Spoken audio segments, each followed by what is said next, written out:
ဒီနေ့ဒီချဲဒီကိုဝါသနာပါတဲ့အလုပ်ကလေးကိုဘယ်လိုစတင်ခဲ့လဲဟလာဘယ်လိုလုပ်ခဲ့ရလဲဘယ်လိုပြောင်းလဲမှုတွေဖြစ်သွားလဲဆိုတဲ့ဥစ္စာလေးကိုချဲကပြန်ပြီးတော့ share လုပ်ပေးခြင်းပါတယ်เนาะဆိုတော့ဒီချဲပြောပြခြင်းတာကဒီချဲက44နှစ်မှာသားငယ်လေးကိုမွေးတယ်မွေးပြီးတဲ့အချိန်မှာဟလာတစ်နှစ်လောက်ကြာတဲ့ခါကျတော့သူနည်းနည်းလေးအရွယ်လေးရောက်လာပြီးတော့ကိုကနေ့လေသူအိတ်တဲ့အချိန်လေးတွေဆိုရင်ကိုဝါသနာပါတဲ့အလုပ်ကလေးကိုလုပ်တယ်ပေါ့လေเนาะဝါသနာပါဆိုအခုလိုမျိုးပေါ့အိတ်ကလေးတွေချုပ်တဲ့ဟာဒီချဲဒီစိတ်ဝင်စားတဲ့ patchwork ဟာလာ applique ကွေးတေးနီးပညာတွေနဲ့ပတ်သက်ပြီးတော့ပေါ့လေเนาะဆိုတော့အဲ့တော့ဒီချဲကဘာလုပ်လဲဆိုတော့ YouTube မှာကြည့်တယ်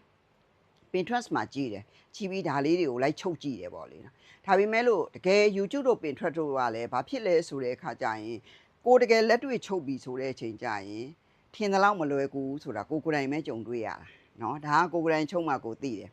ဘာဖြစ်လို့လဲဆိုတော့သူတို့ပြထားတဲ့ဟာနဲ့ကိုပြန်ပြီးတော့ချုပ်တဲ့ဟာနဲ့ကိုကနားမလဲတဲ့အခါကျတော့ကိုဘာမှမသိဘူးပေါ့ဒီသဘောပါပဲเนาะအဲ့တော့ကလေးချောင်းတက်ပြီဆိုတဲ့အချိန်မှာဒီချက်ကဘာလုပ်လဲဆိုတော့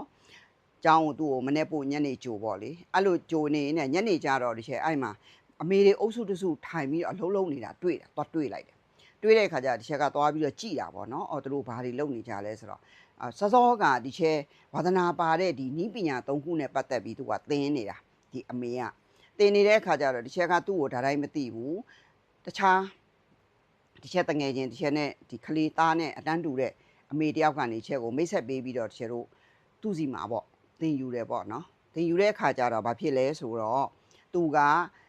သူထုတ်ထားတဲ့အိတ်ပုံစံလေးတွေနဲ့သူကကစ်ဆက်ကိုတခါတည်းရောင်းတယ်ရောင်းပြီးတော့အဲ့ဒါကိုသူကဖရီးတင်ပေးတယ်ဖရီးတင်ပေးတယ်ဆိုပေမဲ့လို့သူကအပြည့်စုံတော့သူကမတင်ဘူးသူကစ်ဆက်ဝယ်တဲ့အတွက်သူတင်ပေးတယ်ဒီလောက်ပဲရှိတယ်ပေါ့လေနော်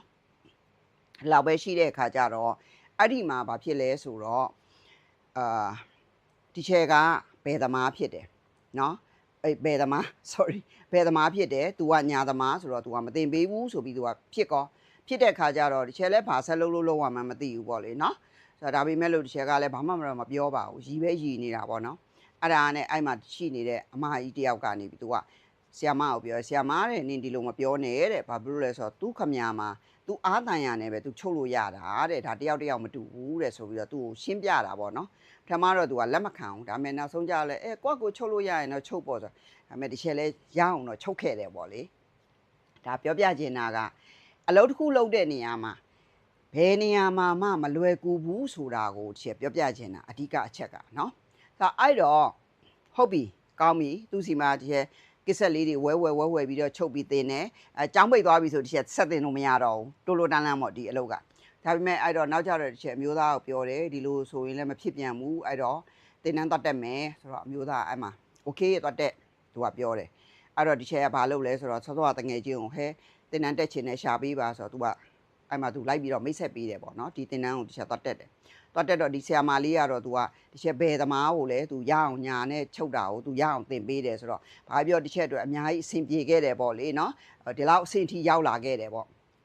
ဒါကိုဒီချက်ကပြောပြချင်တာသူ့ကိုလည်းအမြဲတမ်းဒီချက်ကကျေးဇူးတင်တယ်ဒါမှန်တိုင်းပြောပြတာဘာလို့ဆိုတော့တစ်ခါတလေမှဒီချက်တို့အလုံးလုံးတဲ့နေရာမှာဟာလားမတူတဲ့အနေထားလေးတွေအများကြီးရှိတယ်ဆိုတာကိုဒီချက်ပြောပြချင်တာအဓိကအချက်ကအဲ့တော့ okay ဒါဒီချက်လှုပ်လာရင်းနဲ့ဘာလုပ်လဲဆိုတဲ့အခါကျတော့ဒီချက်ဖန်ကောက်ကဆရာမလေးလာတယ် workshop တွေရှိတယ်ဆိုရင်ဒီချက်အကုန်လိုက်တဲ့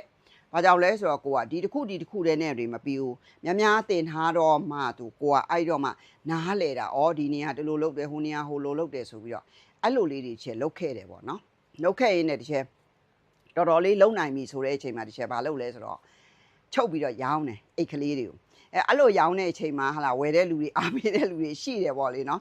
ရှိတဲ့အခါကျတော့ချက်ကလည်းပျော်တယ်ဘာလို့ဆိုတော့ကိုလုတ်တဲ့အလုပ်ကလေးကိုကိုလက်ရာလေးကိုဟာလာဝယ်ကြတယ်ဘာပြီးတော့ကြက်နှစ်တက်ကြတယ်ဆိုတဲ့အတွက်ကိုကလည်းအားတက်တာပေါ့နော်ပို့ပြီးတော့ကိုဒီအလုပ်ကိုအရန်ကိုစိတ်ဝင်စားသွားပြီဒါကိုပဲလုပ်ချင်တဲ့စိတ်ဖြစ်သွားပြီဆိုတော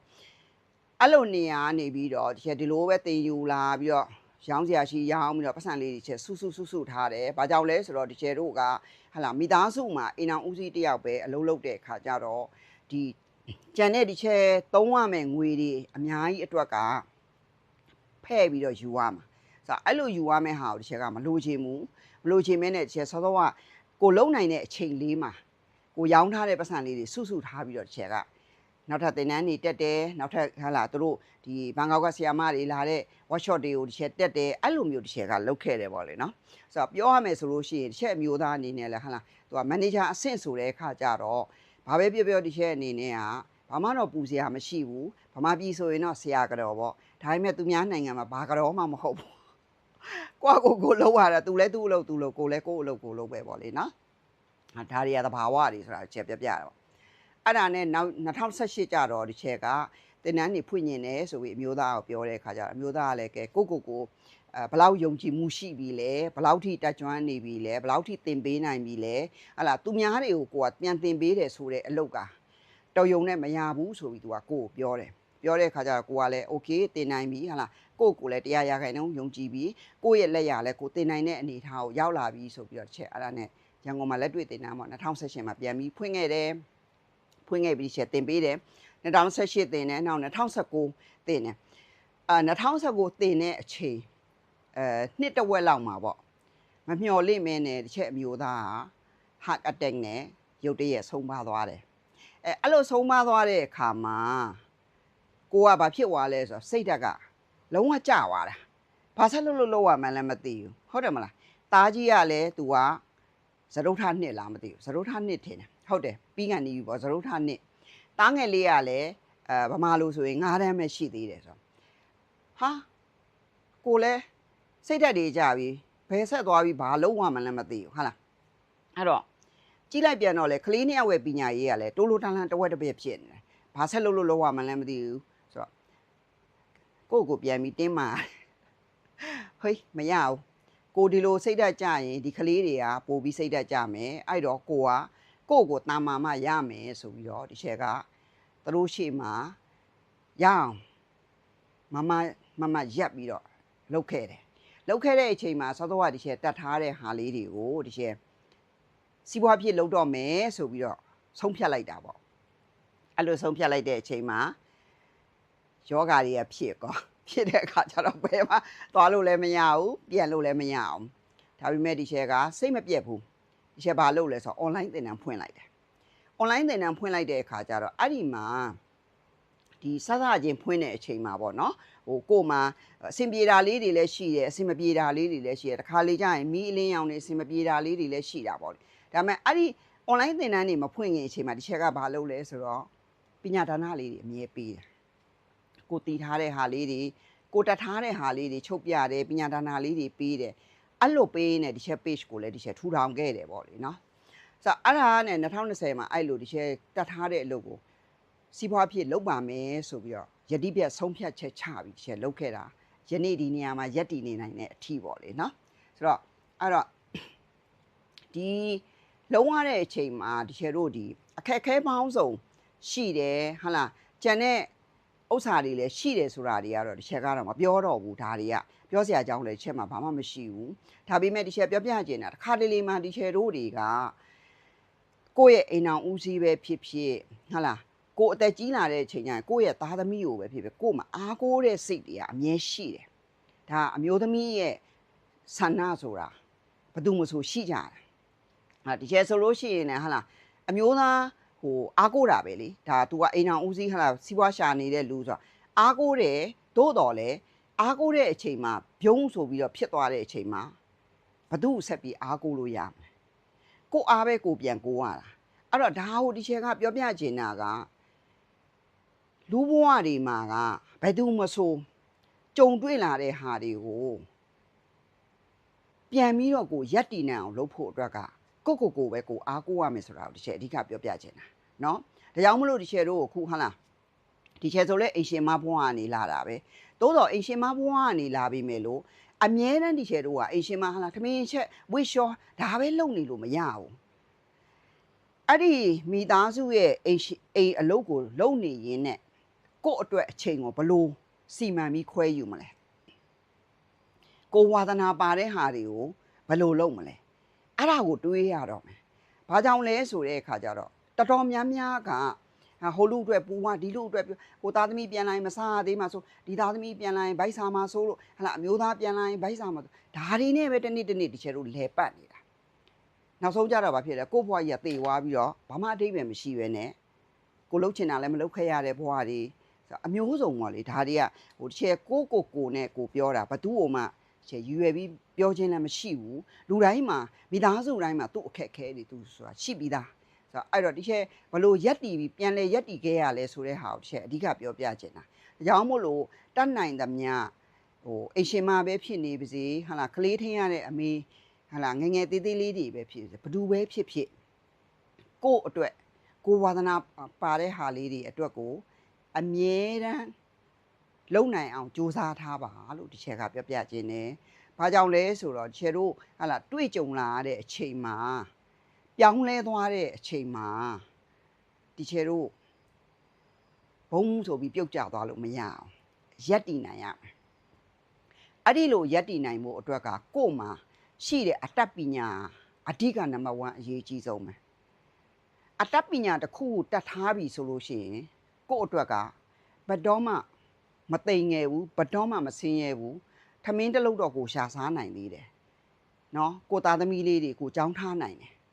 ဒါဟုတ်ဒီချက်ပြောပြချင်တာလေနော်ဆိုတော့အဲ့တော့အခုဒါဒီချက်ရဲ့အတွေ့အကြုံနဲ့ပတ်သက်ပြီးဒီချက်ကဒါလေးကို sharing လုပ်ပေးတာဘာကြောင့်လဲဆိုတော့လူဘဝတွေဟာဘယ်တော့မှမိသားစုပဲဖြစ်နေပါစေဟာလားသားသမီးကိုပဲဖြစ်စေခင်မုန်းတယ်ကိုပဲဖြစ်စေအချိန်တိုင်းမှာကိုအားကိုးလို့မရဘူးဆိုတာကို